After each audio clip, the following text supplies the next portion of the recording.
हमें है ना अपने खान पान पे ये ध्यान रखना है कि टेम्परेचर ऑल्टरेशन सडन नहीं होना चाहिए। जो सर्जिकल ब्रांच थी उसमें हम मेरे पास जो सबसे बेस्ट अवेलेबल चॉइस थी वो ईएनटीआर। जॉगिंग या वॉकिंग जैसा जरूर रखें, मतलब कार्डियो, किसी भी तरह की कार्डियो एक्सरसाइज जरूर करें। जुकाम में कान के पर्दे पे सूजन आ जाती है, बहुत कॉमन है। अब यहाँ नाक और कान जुड़ गए, इसीलिए ईएनटी हो जाता। अब जब कान की नस कमजोर हुई तो हमें बाहर की आवाज सप्रेस हो गई।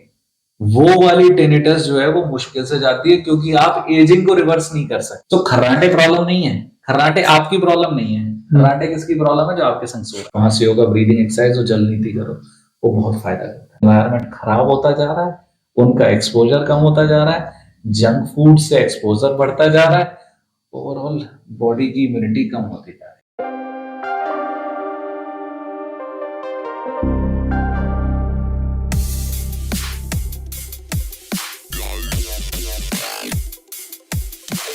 नमस्कार, स्वागत है आप सभी का समाचार 24 में।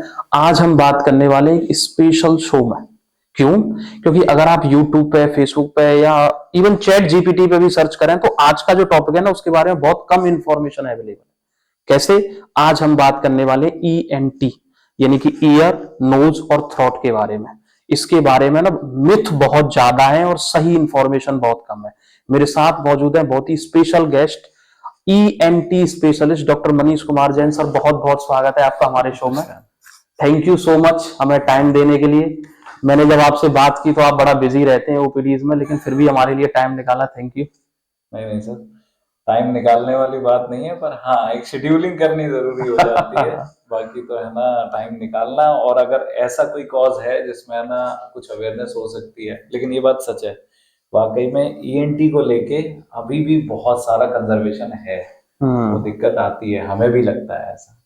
अच्छा, वैसे मुझे इस लाइन की ना ज्यादा जानकारी तो नहीं है, फिर भी थोड़ा बहुत होमवर्क किया है मैंने। जैसे हार्ट के लिए कार्डियो होते हैं, ब्रेन के लिए अलग डॉक्टर है, तो ये ईएनटी को जोड़ के एक ही डॉक्टर क्यों बनाया गया? मतलब क्या रिलेशन है इन ऑर्गन्स के बारे में? हाँ, आप मैं जैसे है ना अपने पेशेंट को समझाने के लिए कहता हूँ, मैं वैसे ही आपको बताऊंगा कि मेरा मानना ये है, और ये साइंटिफिकली प्रूवन है, कि नाक जो है वो सेंटर पॉइंट है इस हिस्से का। तो हम अगर जब बात करते हैं कि ईएनटी क्यों जोड़ा गया, तो सारी शुरुआत होती है नाक से।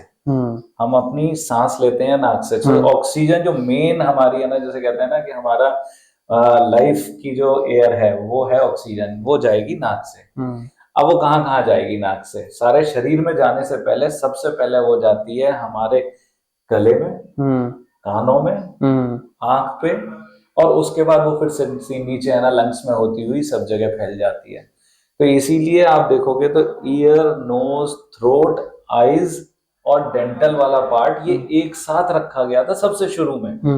तो शुरुआत ऐसे ही हुई थी कि एक पूरा एक सब्जेक्ट बनाया जिसमें आई, ईयर, नोज, थ्रोट, डेंटल ये पढ़ाया जाता था, और इसको एक सिंगल रखा जाता।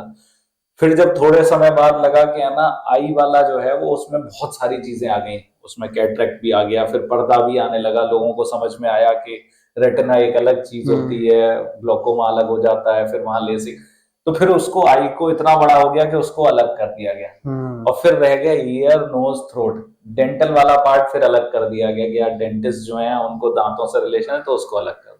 तो तब से फिर वो ईयर, नोज, थ्रोट चला रहा है, क्योंकि ये आपस में इतना ज्यादा रिलेटेड है कि कोई भी ऐसी बीमारी नहीं है, कुछ हम ट्यूमर्स और उनको छोड़ दें तो, जो तीनों को एक साथ इफेक्ट ना करते हो। चाहे वो एलर्जी हो जाए, चाहे कान की आपकी सुनाई की परेशानी हो जाए, चाहे जुकाम हो जाए, चाहे पॉलिप्स हो जाए, कुछ भी हो जाए, तो ये सब आपस में जुड़े हुए हैं, बिल्कुल आप इन्हें अलग कर ही नहीं सकते। अच्छा, आप कहीं भी जाते हैं, इवन आप अपने क्लिनिक में भी देखते होंगे, हर किसी के कानों में ना ईयरबड लगे हुए हैं या ईयरफोन लगे हुए है ना, हेडफोन लगे हुए तो ये बड़ा कल्चर फैल रहा है, इसकी वजह से ईयर्स में प्रॉब्लम कहाँ आ रही है? हाँ, बहुत प्रॉब्लम आ रही है इनफैक्ट। और मतलब अगर हम शुरू करें बच्चों से, तो अभी ये है ना कोविड के टाइम से जो स्टार्ट हुआ, ये बहुत परेशान कर रहा है कि ऑनलाइन क्लासेस भी हो रही हैं, बच्चे जो है ट्यूशन से लेके पढ़ाई तक सब ऑनलाइन कर रहे हैं आज की डेट में। और ऑनलाइन कर रहे हैं तो क्या हो रहा है? कान में हमेशा ब्लूटूथ लगा हुआ है, हमेशा लगा हुआ है। फिर बच्चे हैं तो खेलने में भी लगा हुआ है, वो गेम कर रहे हैं तो ऑनलाइन गेमिंग भी चल रही है, उसके लिए भी लगा हुआ है। मतलब आप ये मान सकते हैं कि एक एक बच्चा 8-8 घंटे तक है ना ब्लूटूथ लगा के बैठा है। तो चीजों के फायदे हैं, मैं ये नहीं कहता, ब्लूटूथ के बहुत फायदे हैं, वायर टेंगलिंग खत्म हो जाती है, आपको बहुत ज्यादा आसानी हो जाती है, लेकिन नुकसान उससे ज्यादा है। तो लिमिटेशन नहीं है हमारे यहाँ। सबसे बड़ी प्रॉब्लम क्या आती है, हम किसी चीज को, अच्छी चीज को लिमिट नहीं कर पाते। तो अगर आपको थोड़ी देर के लिए करना है बहुत अच्छा है, लेकिन लंबा जाता है तो उसके नुकसान बहुत हैं। चांसेस ऑफ इन्फेक्शन बढ़ गए कान के, हियरिंग लॉस बढ़ गया है। आप यकीन नहीं मानेंगे, बच्चों में सेंसरी न्यूरल हियरिंग लॉस हम जब तक पढ़ रहे थे और थे उस टाइम तक देखने को नहीं मिलता था, ना सुना भी नहीं जाता था। आज की डेट में मेरे पास 20-20 साल के बच्चे हैं जिनको सेंसरी न्यूरल हियरिंग लॉस हो रहा है। और वजह loud noises, Bluetooth use, buds use. अब आप बताओ, सोचो। बड़ों में जो प्रॉब्लम्स होती थी, जिसको हम कहते थे कि एज रिलेटेड है, जो 40 साल की एज के बाद होगा, वो 20 साल की एज में मिल रहा है। तो नुकसान तो बहुत है। तो इससे मतलब अगर जैसे किसी को थोड़ी बहुत प्रॉब्लम हो रही है तो क्या ट्रीटमेंट है, कोई होम रेमेडी है इसके लिए? सबसे पहले तो छोड़ें। छोड़ना पॉसिबल नहीं है, लिमिट करना पड़ेगा। आप है ना, जैसे मैं बहुत एक आसान सा एग्जांपल देता हूँ, बच्चों से भी कहता हूँ, जितने बच्चे आते हैं कि आपको जब क्लासेस लेनी है, भाई क्लास नहीं छोड़ सकते, मजबूरी हो गई है, एक कान में थोड़ी देर के लिए इस्तेमाल करो, फिर चेंज कर दो दूसरे कान में, ताकि दोनों कान भी यूज होते रहें और दोनों कानों को फ्री टाइम भी मिल जाए। फिर उसके बाद स्पीकर यूज कर लो, अगर आपको कुछ ऐसा नहीं लग रहा है कि आप किसी और को परेशान कर रहे हो या पर्सनल कुछ ऐसा कन्वर्सेशन नहीं है, तो आप स्पीकर यूज करो, वो बेटर कंडीशन है। तो आप कुछ चीजें वो कर सकते हैं। फिर ओवर द ईयर टाइप के जो आते हैं, जैसे हम हेडफोन्स कहते हैं, they are better compare to in the ear type. तो उससे कान में जो इन्फेक्शन के चांसेस, कान में स्वेलिंग के चांसेस, वो कम हो जाते हैं। तो आप एक अच्छी कंपनी के ओवर द ईयर हेडफोन लेते हो तो वो इन द ईयर टाइप एक चीप कंपनी से फार बेटर हो जाते हैं। उनकी एटलीस्ट नॉइस लेवल भी बेटर होता है, जिससे आप कंट्रोल कर सकते हो। हार्मफुल नॉइसेस को वो फिल्टर भी कर लेते हैं। तो ये टेक्निकल इश्यूज हो गए। फिर टाइमिंग को आप थोड़ा मॉडिफाई करते हो, थोड़ा सा वो प्रेशर को मॉडिफाई करते हो। हमें बीच का एडजस्टमेंट तो लाना पड़ेगा, क्योंकि मैं अगर ये कह दूंगा कि नहीं जी बिल्कुल इस्तेमाल नहीं करने, वो भी कोई पॉसिबल नहीं नहीं सुनेगा। तो हमें एक बीच का एडजस्टमेंट लाना पड़ेगा कि यूज करो, बट थोड़ा लिमिटेड यूज करो। वो तो कहावत ही है ना, हर चीज का एक्सेस यूज जो है वो दिक्कत ही करता है। बिल्कुल, हर अच्छी चीज खराब हो जाती है अगर आप उसे ज्यादा ही करने लगते हो। वही है। किसी के घर अगर बार बार जाए तो भी वो दिक्कत करता है। सच्चाई है। तो ये तो 8-8 घंटे ब्लूटूथ का सिस्टम। करेक्ट, वही है। अच्छा, आपके पास और भी पेशेंट आते होंगे जिन्हें कान में ना छोटे छोटे रिंगिंग टाइप से शन शन शन शन, सेंसेशन, ये क्या है और ये क्यों होता है? इसे थोड़ा डिटेल में जी। बात करेंगे, क्योंकि रिंगिंग सेंसेशन एक ऐसी चीज है जो आज की डेट में बच्चों से लेके बड़ों तक सबको परेशान करती है। अगर हम टेक्निकल बात करें साइंटिफिकली, तो मेडिकल टर्मिनोलॉजी यूज होती है टिनिटस, जिसका मतलब एक कॉमन लैंग्वेज में रिंगिंग सेंसेशन इन दी है। डेफिनेशन वाइज, कोई भी आवाज जो बाहर से नहीं आ रही है, यानी कि हमें कोई स्टिमुलस नहीं मिल रहा है, बाहर कोई आवाज नहीं है, लेकिन फिर भी हमारे कानों में या दिमाग में एक परसेप्शन आ रहा है कि कुछ आ रही है आवाज। वो झिंगुर की हो सकती है, वो बेल की हो सकती है, वो रिंगिंग हो सकती है, वो कुछ लोगों को घिसने की आवाज भी लगती है। तो ये अलग अलग, पंखा चलने की आवाज, तो अलग अलग तरीके की आवाजें कान में सुनाई दे रही हैं बिना किसी बाहरी आवाज के। उसे हम टिनिटस कहते हैं या रिंगिंग सेंसेशन कहते हैं। कारण, जो अगर हम कॉमन लैंग्वेज में बात करें, तो कारण जो मैं सबसे आसानी से समझाना चाहता हूं कि हमारे ये अंदर की आवाजें हैं जो दिमाग में हर टाइम होती रहती हैं, लेकिन चूंकि बाहर की आवाजें जब आ रही होती हैं प्रॉपर तरीके से, तो वो उन आवाजों को, अंदर वालियों को दबा के रखता है, सप्रेस करके रखता है, और इस वजह से हमें वो बाहर की आवाजें तो सुनाई दे जाती हैं, अंदर की हमें नहीं पता चलती। जैसे बहुत सिंपली अगर है ना, हमारे कान कभी हम हाथ से जोर से बंद कर लें, तो फिर है ना हमें अंदर एक सी आवाज आने लगती है, वो भी एक तरीके का टिनिटस ही है, रिंगिंग सेंसेशन ही है। तो कारण समझ में आता है, इसका मतलब कहीं ना कहीं बाहर की जो आवाजें आ रही हैं वो हमें कम हो रही हैं। कारण बहुत सारे हो सकते हैं। एक बहुत सिंपल सा कारण हो जाता है कि है ना, जुकाम हुआ, जुकाम में कान के पर्दे पे सूजन आ जाती है, बहुत कॉमन है। अब यहाँ नाक और कान जुड़ गए, इसीलिए ईएनटी हो जाता है। तो हमें जुकाम हुआ, अब कान पे हमारे प्रेशर पड़ा, उससे हमारे कान के पर्दे पे सूजन आ गई। अब वो उतना मूव नहीं कर रहा है जितना उसे करना चाहिए था, तो बाहर की आवाज सप्रेस हो गई, कम हो गई, उसे अंदर की आवाज सुनाई देने लगती है। तो जुकाम के टाइम पे बहुत सारे लोग कंप्लेन करते हैं कि मुझे कान में आवाज आ रही है, उन्हें ऐसा लगता है इको हो रही है। ये सारी चीजें टिनिटस से रिलेटेड है। जैसे ही जुकाम ठीक होता है, स्वेलिंग ठीक होती है, ये आवाज खत्म हो जाती है। लेकिन पेशेंट क्या हो जाता है, उसको लगता है पता नहीं कैसी चीज थी, क्या था, वो उसके लिए सब जगह भाग लेता है कि न्यूरो वाले को भी दिखा लूं, कि इसको दिखा लूं, कुछ गड़बड़ हो गई है। बहुत सिंपल सी चीज है, जुकाम के साथ ठीक हो जाएगी, ये सिंपल हो गया।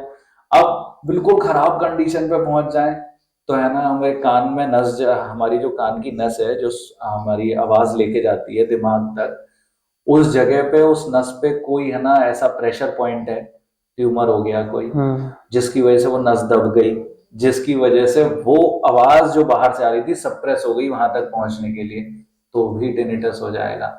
सो वर्स्ट केस सिनेरियो से लेके सिंपलेस्ट केस सिनेरियो तक कुछ भी टिनिटस कर सकता है। हम लोगों को ये देखना पड़ेगा, पहचानना पड़ेगा कि हो क्यों रही है टिनिटस। इलाज 90% केसेस में बहुत आसान होते हैं, सिर्फ 10% मरीज ऐसे होते हैं जिनमें बड़ा मुश्किल होती है। जैसे कि है ना, एज रिलेटेड हियरिंग लॉस है, बूढ़े होंगे, सभी को होना है। अब आप बूढ़े हो गए, एज हो गई, आपकी नसें कमजोर हो गई, जैसे हमारे बाल सफेद हो गए, जैसे हमारे गठिया हो गया, जैसे हमारे मोतिया हो गया, सिंपल सी चीजें हैं। तो ऐसे ही हमारी नस भी कमजोर हो गई कान की। अब जब कान की नस कमजोर हुई तो हमें बाहर की आवाजें सप्रेस हो गई। वो वाली टिनिटस जो है वो मुश्किल से जाती है, क्योंकि आप एजिंग को रिवर्स नहीं कर सकते। आप बूढ़े से जवान नहीं हो सकते, आप बूढ़े ही होगे।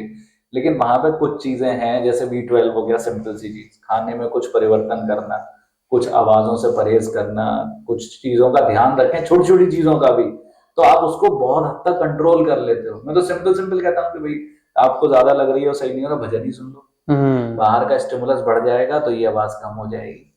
तो कुछ चीजें आप कर ही जा सकते हैं 90% केसेस में, और मे बी मतलब मैं थोड़ा सा कंजर्वेटिव हो रहा हूं, नहीं तो 99% केसेस में टिनिटस मैनेजेबल होता है। और खराब करने के लिए सिचुएशन ये है कि टिनिटस के पेशेंट डिप्रेशन तक में जाते हैं और साइकेट्रिक पेशेंट हो जाते हैं।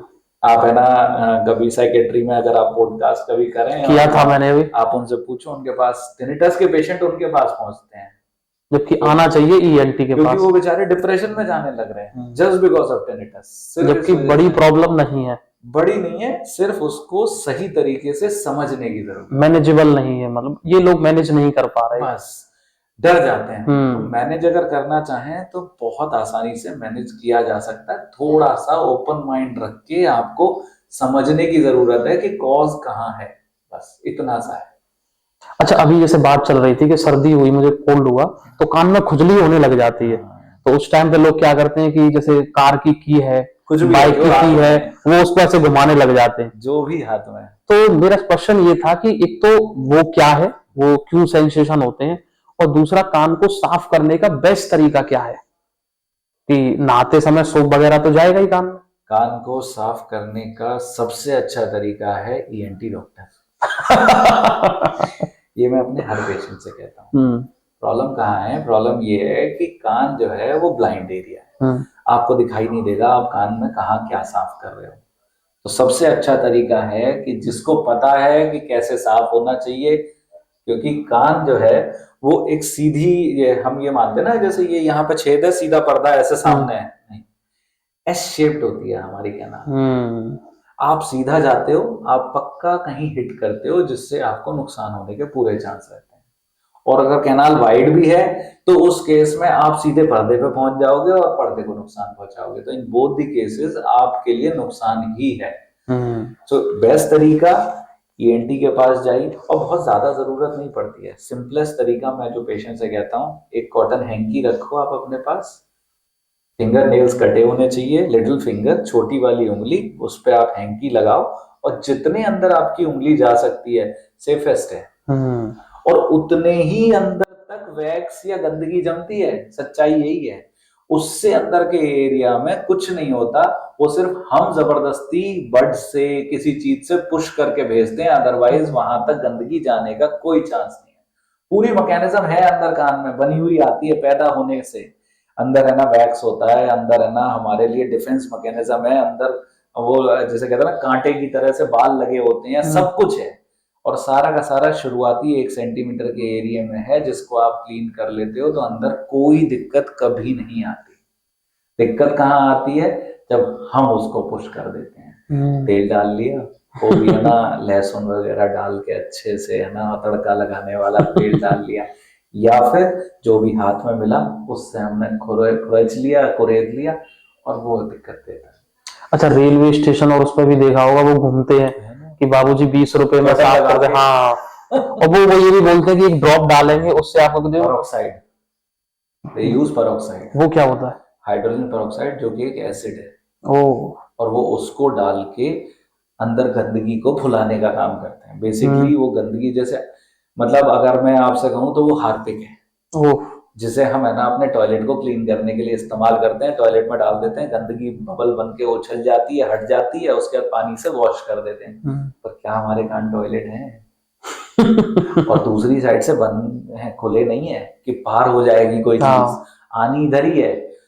सामने जो चीज है वो है पर्दा। उस पर्दे की थिकनेस एक आप ये समझ लीजिए जो प्याज का छिलका होता है उसके बराबर की होती है। इतनी पतली चीज पे एक एसिड डाला जा रहा है जिसकी कॉन्सेंट्रेशन भी नहीं पता सामने वाले को वो क्या डाल रहा है।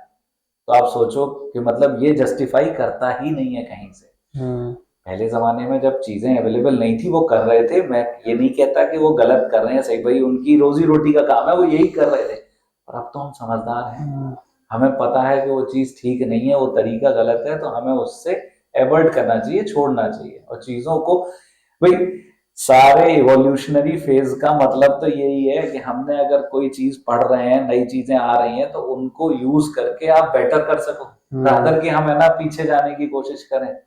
तो और जरूरत पड़ती नहीं है एक यूजुअली आदमी को, अगर वो है ना अपने कान को सही से रख रहा है, सही से रखने का मतलब है ये सब काम नहीं कर रहा है, तो 6 महीने से साल भर में क्लीनिंग की जरूरत पड़ती है।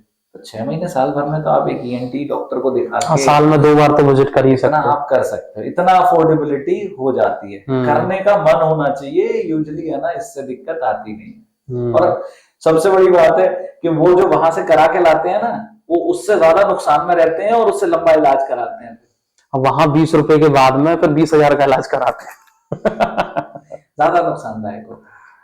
अच्छा, ये जो हमारा ईयर पिन्ना है या जो इंटरनल ईयर है, इसका बॉडी बैलेंसिंग में भी कोई यूज है क्या? इनर ईयर का हमारे कान के 3 हिस्से होते हैं। एक जो हमें दिखता है बाहर से, ये जिसे हम एक्सटर्नल ईयर कहते हैं, जिसमें ये होता है, इसका काम है रिसीवर। ये है ना जितनी भी साउंड आ रही है उनको रिसीव करने का काम करता है। हम चूंकि इवॉल्व हो गए हैं तो हमें बहुत ज्यादा आवाजों पर डिपेंडेंसी नहीं है, हम आई डिपेंडेंट ज्यादा है, विजन डिपेंडेंट ज्यादा है ह्यूमन रेस, तो इसलिए छोटा हो गया। नहीं तो जो और जानवर आप देखोगे जिनके कान बहुत तेज हैं, उनके हमेशा है ना बाहर का हिस्सा बड़ा होता है, तो ये रिसीवर का काम करता है। दूसरा फिर आता है मिडिल ईयर। मिडिल ईयर का मेन काम है सुनने के लिए, हियरिंग का काम होता है उसका। उसमें अंदर छोटी छोटी हड्डियां होती हैं, वो ब्रिज बनाती हैं, उनका काम है जितनी भी बाहर से साउंड हो रही है उसको एम्पलीफाई करके प्रॉपर तरीके से अंदर पहुंचा दिया जाए। फिर आता है इनर ईयर, लास्ट पार्ट, जो कि ब्रेन के बिल्कुल सटा हुआ होता है, और उसके 2 काम बढ़ जाते हैं। एक काम ये जो बाहर से साउंड आई उसको ब्रेन तक ले जाना, और दूसरा काम बैलेंस का, जो यूजुअली हम अनदेखा करते हैं, क्योंकि मान के चलते हैं कान का काम तो सुनने का है, हाँ, यही बैलेंस का है ही नहीं है। तो ये सवाल बहुत अच्छा है, नहीं तो मैक्सिमम लोगों को ये बात पता ही नहीं होती, क्योंकि उनको लगता है चक्कर आ रहे हैं इसका मतलब ब्रेन से है, दिमाग से प्रॉब्लम है, या फिर अब एक अवेयरनेस है, सर्वाइकल है। हाँ, बस बस 2 ही चीजें दो ही जानते हैं। चीजें समझ में आती हैं। पर करीब करीब 70% केसेस में जो वर्टाइगो हम जिसको कहते हैं, जिसको हमने कहा कि है ना बैलेंस वाला इशू, चक्कर आ रहे हैं वाला, 70% केसेस में प्रॉब्लम जो है वो कान से रिलेटेड होती है। 70% मतलब दे आर मोर देन 50%। अच्छा, कोई सीरियस कोई डिसीज भी है या कोई डिसऑर्डर इससे? हाँ, कुछ बीमारियां ऐसी भी हैं जो सीरियस हैं, जैसे कुछ ट्यूमर्स, दिमाग के कुछ ट्यूमर्स, उस नस के ट्यूमर्स जो है ना हमारे कान से जाती है दिमाग तक, उसके ट्यूमर्स भी बैलेंस इशू कर सकते हैं। तो वो सीरियस इश्यूज हैं, बट वही चीज है, रेयर आर रेयर, तो वो बहुत कॉमन नहीं है। कॉमन जो है वो सिंपल सिंपल इश्यूज हैं जो है ना बैलेंस में प्रॉब्लम कर सकते हैं। लेकिन जब हम बात इस पे कर ही रहे हैं तो मैं इतना जरूर कहना चाहूंगा इसके माध्यम से कि अगर बैलेंस की प्रॉब्लम आती है तो ईएनटी से जरूर मिल लेना चाहिए, क्योंकि 70% केसेस में प्रॉब्लम ईएनटी की होती है रादर की आपके ब्रेन की। ये दो बीमारियां ऐसी हैं जो आपने रिंगिंग सेंसेशन की बात करी और डिजीनेस की बात करी, चक्कर आना और ये आवाज कान में आना, इनके लिए पेशेंट मैक्सिमम न्यूरो के पास जाना पसंद करता है, जबकि प्रॉब्लम्स मैक्सिमम जो है वो ईयर से रिलेटेड। अच्छा, ईयर के बाद अब लोग हम नोज पे आते हैं।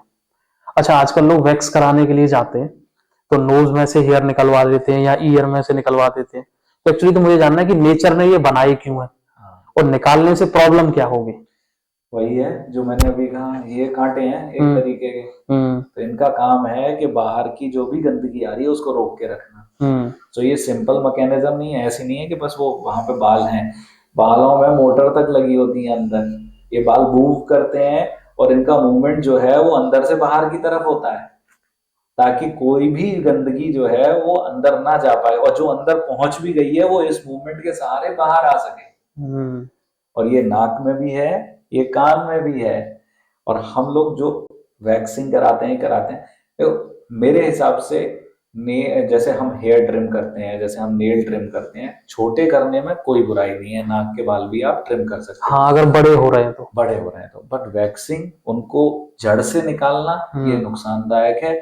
एक तो आप अपनी डिफेंस मैकेनिज्म खराब कर रहे हो, आप है ना जो चीज आपकी सिक्योरिटी के लिए, सुरक्षा के लिए, अच्छे के लिए बनी है, आप उसको खराब कर रहे हो।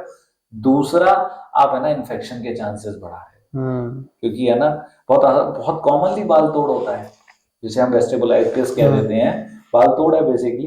तो बहुत कॉमनली बाल तोड़ लेके आते हैं नाक का, और मैं सबसे पहला सवाल यही कहता हूँ, बाल कब कटाए थे? क्योंकि बाल कटाने गए नाई से, उससे कहा कि भाई जरा ये भी कर दे, उसने करा और है ना इन्फेक्शन हो गया। तो कॉमनली होता है। अच्छा, साइनस इन्फेक्शन एक है नोज से रिलेटेड, तो वो क्या है और उसका ट्रीटमेंट क्या है?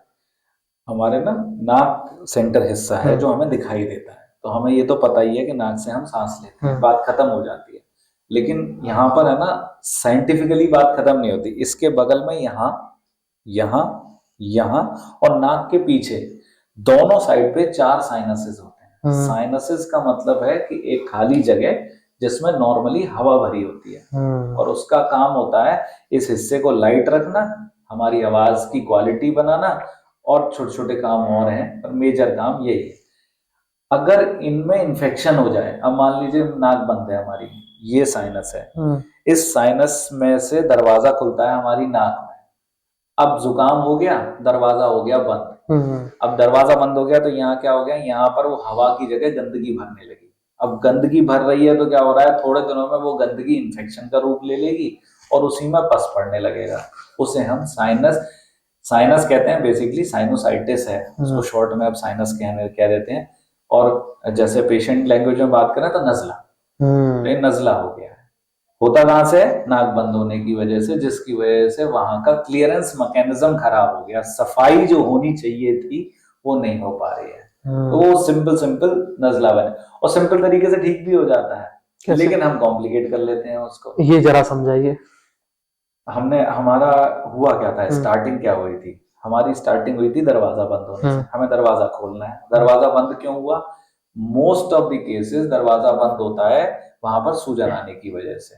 तो हमारा क्या होता है, हमने यूजुअल जो सबसे कॉमन कारण है वो है टेम्परेचर डिफरेंस, जिसे हम कहते हैं गर्म सर्दी हो गई, ठंडा था एकदम गर्म कुछ ले लिया, गर्मी पड़ रही थी ठंडा कुछ ले लिया, और ऐसे में क्या है, बॉडी जो है रिएक्ट करती है उसके लिए, तुरंत स्वेलिंग हो जाती है। स्वेलिंग होते ही दरवाजे बंद हो जाते हैं, एक दो बार तो बॉडी झेल लेती है, पर बार बार यही होता है तो वो दरवाजा बंद ही रहने लगता है और वो साइनस कर देता है। हमें है ना अपने खान पान पे ये ध्यान रखना है कि टेम्परेचर ऑल्टरेशन सडन नहीं होना चाहिए। आपको लग रहा है कि ऐसा, अब इस मौसम में है, लोग गरम गरम चीजें बहुत ले रहे हैं, ठीक है आप ले रहे हो, लेकिन गरम लेते ही आप बाहर निकल गए, प्रॉब्लम कर देगा। या ठंडी में से एकदम आए थे, आते ही आपने तुरंत ही कुछ गरम ले लिया, सडन ऑल्टरेशन इन टेम्परेचर वो बॉडी नहीं झेल पाती। तो थोड़ा सा आप गैप रखो। आपको लग रहा है कि मेरे को जुकाम हो रहा है, थोड़ा मोड़ा जुकाम है चलता है, लेकिन लंबा खिंच रहा है, डॉक्टर को दिखाओ, ताकि है ना आप उसको टाइमली ठीक कर सको और नस्ले तक बात ना पहुंचे। जुकाम जुकाम तक ही रह जाए, कोई इशू नहीं आ रहा है, वो ठीक हो सकता है, जुकाम को खींच के आप नजले तक ले जाते हो, नजले को खींच के आप पॉलिप तक ले जाते हो, फिर वो पॉलिप बनने लगते हैं। और पॉलिप का मतलब नाक में अब मांस भी बढ़ गया। अब जब मांस बढ़ गया तो वो परमानेंटली दरवाजे को बंद रखता है, क्योंकि मांस जो है वो स्वेलिंग नहीं है, वो नहीं जाएगा आसानी से। तो आपने अननेसेसरीली एक छोटी सी परेशानी को बड़ा कर दिया। किस लिए? जुकाम ही तो था। हाँ, ठीक हो जाएगा। ये तो ठीक हो, सबको होता है। हाँ, सबको होता है। टेम्परेचर जब है ना आपने साल में 2 बार या 3 बार होता है तो वो सबको होता है, लेकिन हर महीने हो रहा है तो वो सबको नहीं होता है। वो सीरियस है, डॉक्टरों को आपको दिखाना। डिफरेंशिएट करना पड़ेगा कि कौन सी चीज जो सबको होती है, जो कॉमन है, उसके लिए आप है ना घरेलू उपचार, भाप ले लिया आपने, पानी अच्छे से पी लिया, थोड़ा हल्दी का दूध ले लिया, ये सब चीजें आप कर सकते हो। लेकिन जब आपको लग रहा है नहीं अब ये आगे बढ़ रहा है, तो आपको दिखाना चाहिए ताकि टाइमली उसको ठीक किया जा सके। अदरवाइज फिर खिंचता है, फिर क्या होता है क्या ना, पेशेंट आता है नजला लेके या पॉलिप लेके, और फिर अब डॉक्टर साहब इसे ठीक कर दो। अब डॉक्टर साहब कैसे ठीक करें इसे 2 दिन में? फिर 5 दिन में अगर आराम नहीं आता तो फिर ये होता है कि आराम नहीं आ रहा है। नहीं आ रहा है इसलिए क्योंकि ये खिंच गया। फिर वो इधर से उधर दूसरे डॉक्टर पर, फिर तीसरे डॉक्टर पर, वो बिलीव वाली जो बात हम ऑफ कैमरा कर रहे थे।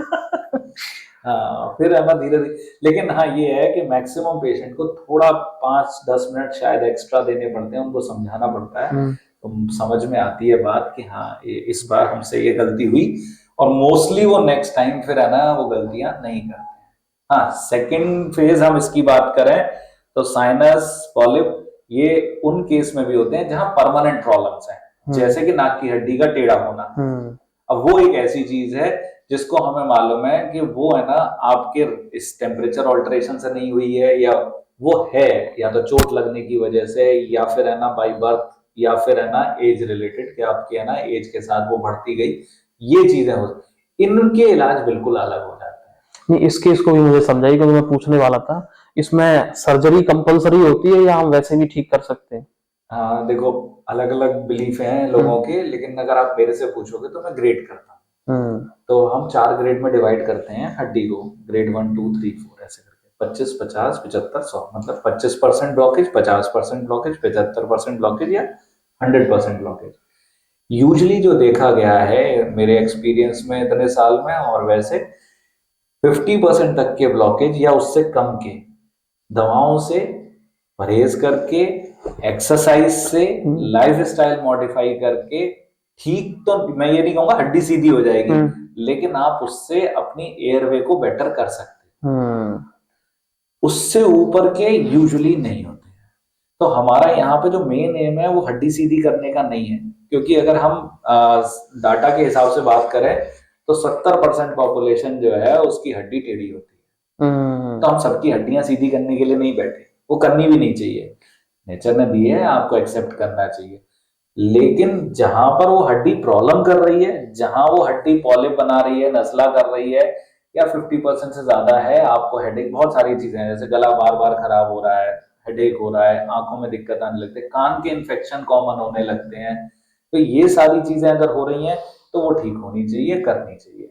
अगर उससे कम है तो हमारा ध्यान इस बात पर रहना चाहिए कि हम एयरवे मेंटेन करें, और एयरवे मेंटेन करने के लिए तो अनुलोम विलोम भी बहुत अच्छा है।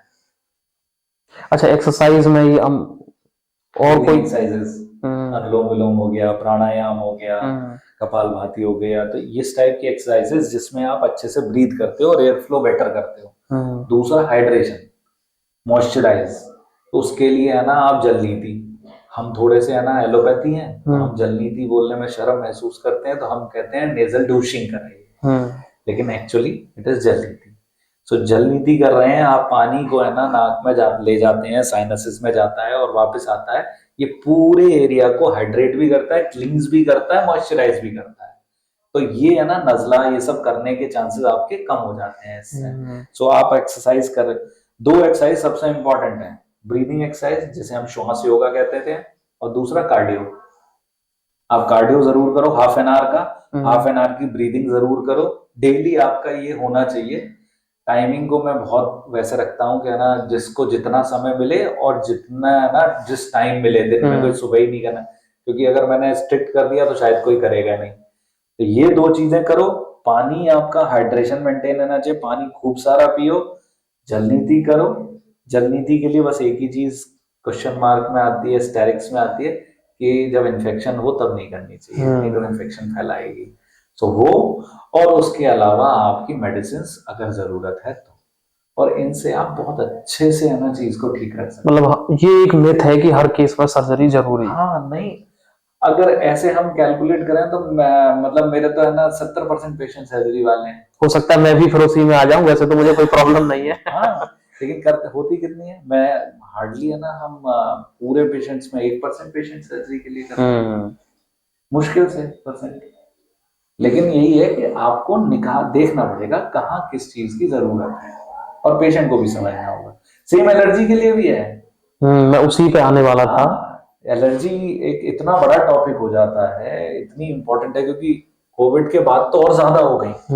मैं एक डेटा ही देख रहा था कि हर 10 में से 2 से 3 लोगों को दिक्कत है। बिल्कुल, मैं अभी इसी डेट में यही बोलने वाला था कि है ना 20% लोगों को एलर्जी है आज की डेट में, किसी न किसी चीज से।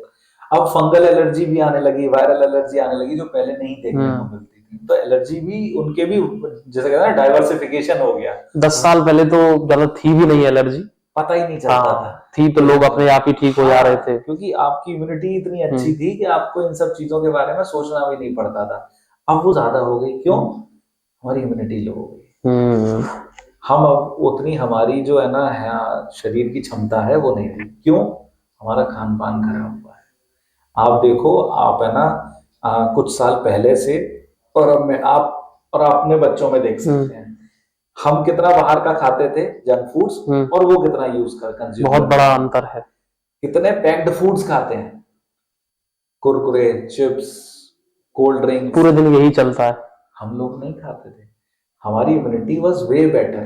तो हमें है ना धूल धुएं से इतनी प्रॉब्लम्स नहीं होती थी, जब तक कि मेजर ना हो जाए या हमें कोई और प्रॉब्लम्स ना हो। तो हम लोगों के आसपास लोगों को नहीं।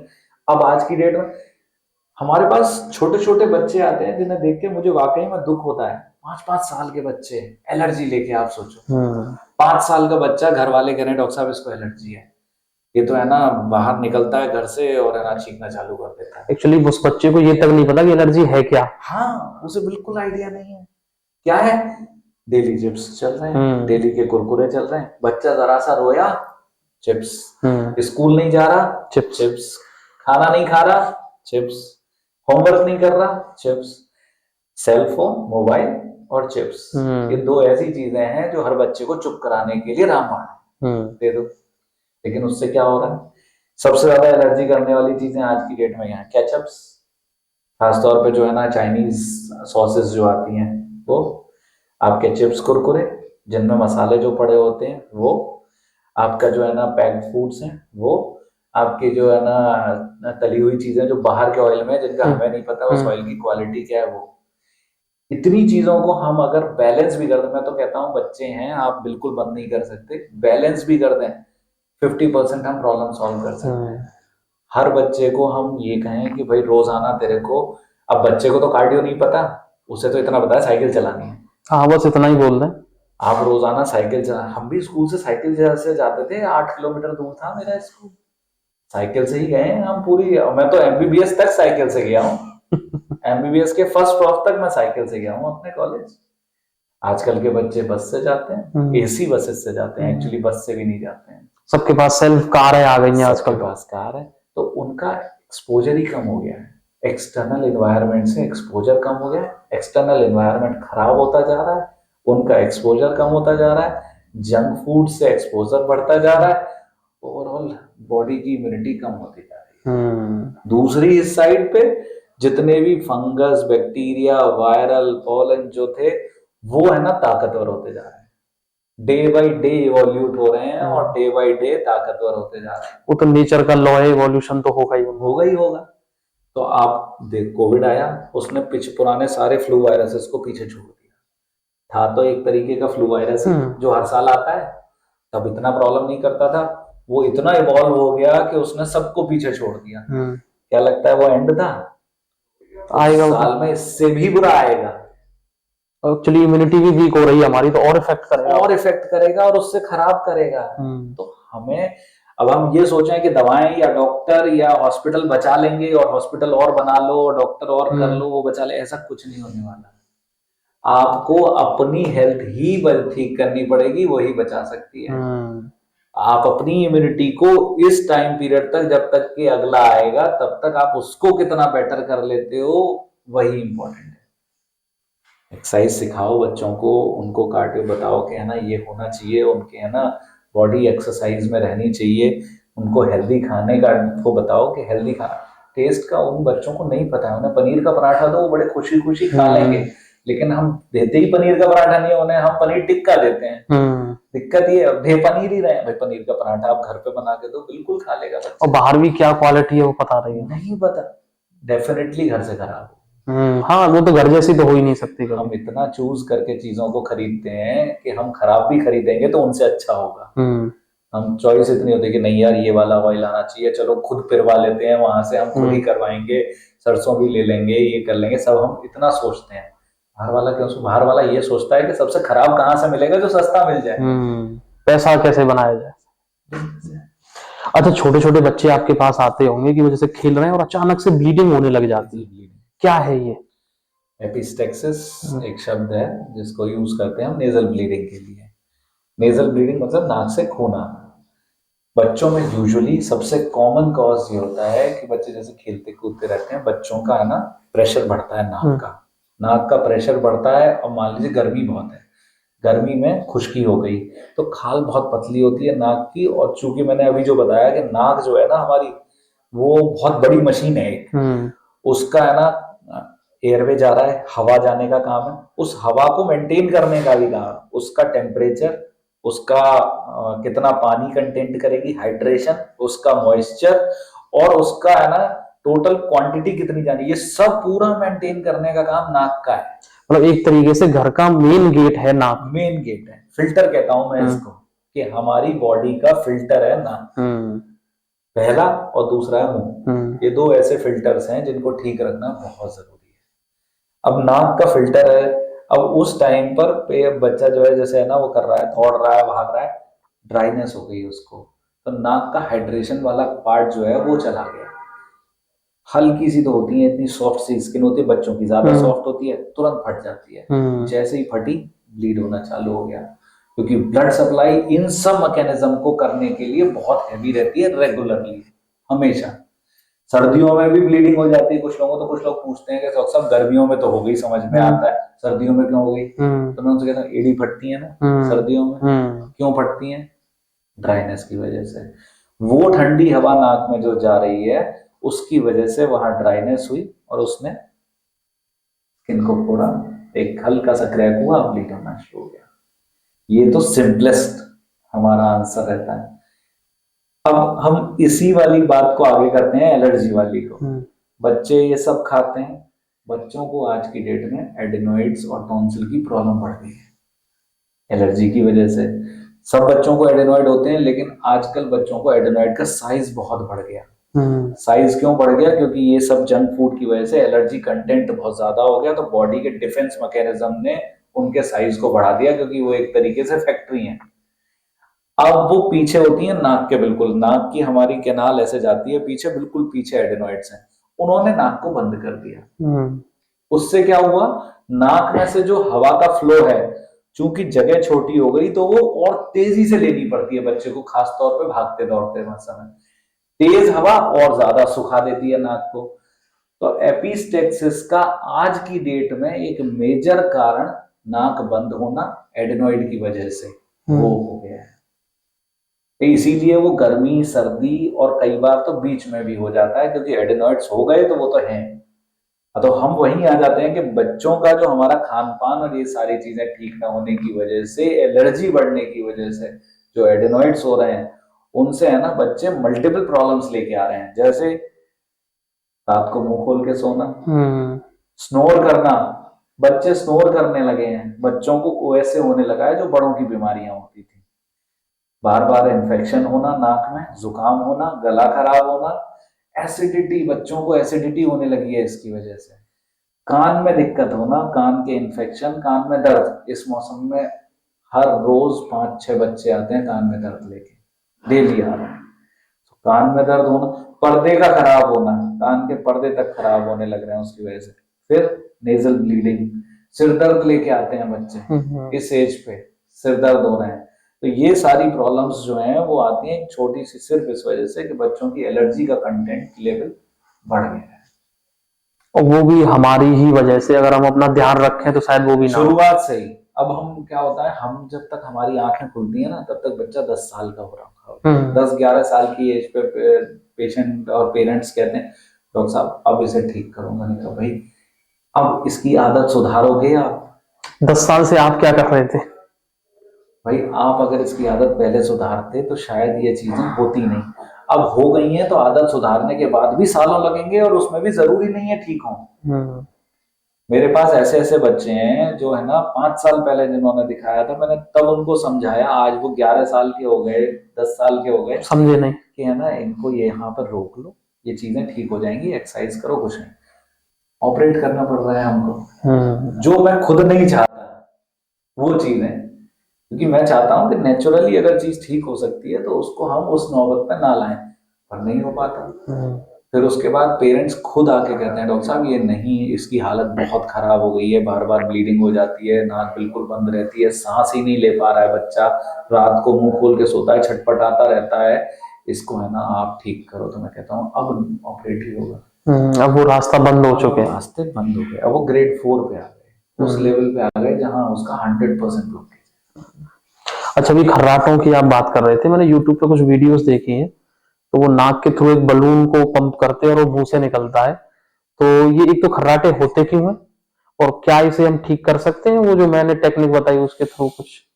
हाँ, खर्राटे क्या होते हैं? पहले तो खर्राटा का मतलब है सिंपल, रात में है ना सोते टाइम आवाज आना। ठीक है, बहुत सिंपल सी लैंग्वेज में बात करें तो है ना, हम जब नाक से सांस ले रहे होते हैं तो हवा सीधी नाक से जाती है, नाक से मुंह गले में आती है, गले से हमारे लंग में चली जाती है, बात खत्म हो गई। अगर नाक बंद हो जाए तो सांस कैसे आएगी? मुंह से सांस लेनी मुंह से पड़ेगी। सांस लेते हैं। मुंह से सांस लेते हैं तो प्रॉब्लम कहाँ आती है? एक तो मुंह हमारा फिल्टर नहीं है हवा के लिए, ठीक है ना, तो हमारी हवा खराब हो गई सारी की सारी, जो हम एयर ले रहे हैं वो है ना अनफिल्टर्ड एयर ले रहे हैं।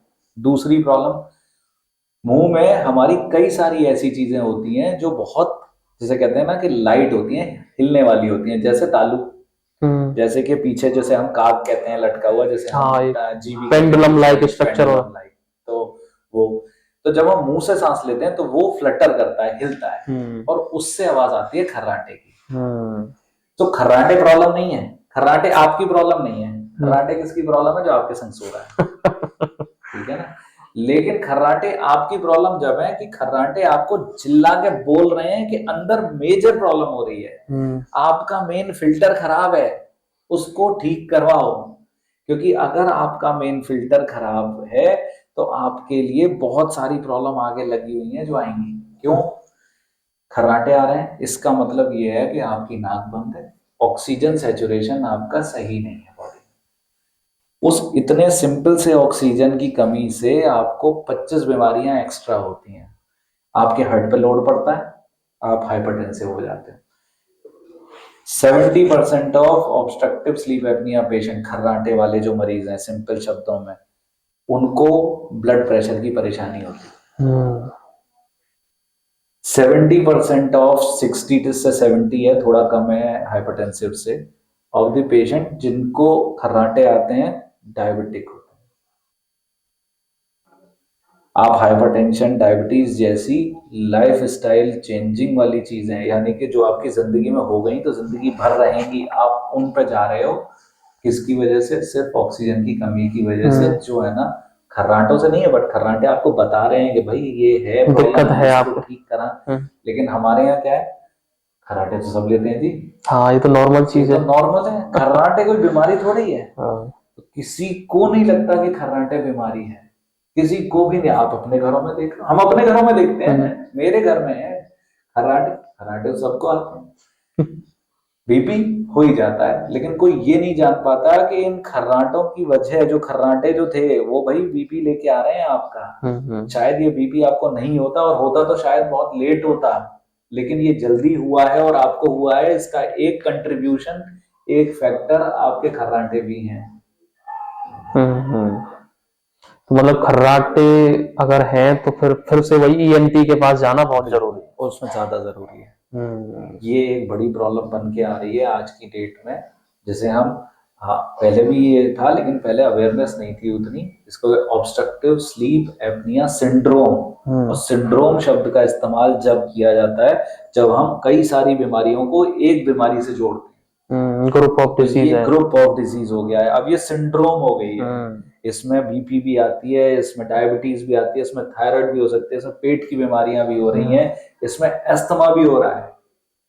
आपकी मेजर जितनी भी है ना ऑर्गन सिस्टम है वो इन्वॉल्व हो रहे हैं सिर्फ ऑब्स्ट्रक्टिव स्लीप एपनिया की वजह से, जिसका एक सिम्टम खर्राटे है जो आपको चिल्ला के बता रहा है और आपको क्या दूसरों को भी बता रहा है कि भाई ये बीमार है, पर हम सुन नहीं रहे उसके, पर आप सुनना नहीं चाहते क्योंकि आपको लगता है कि ये तो मेरे पापा भी लेते थे, हाँ ये तो मेरे बाबा भी लेते थे, खर्राटे तो नॉर्मल है।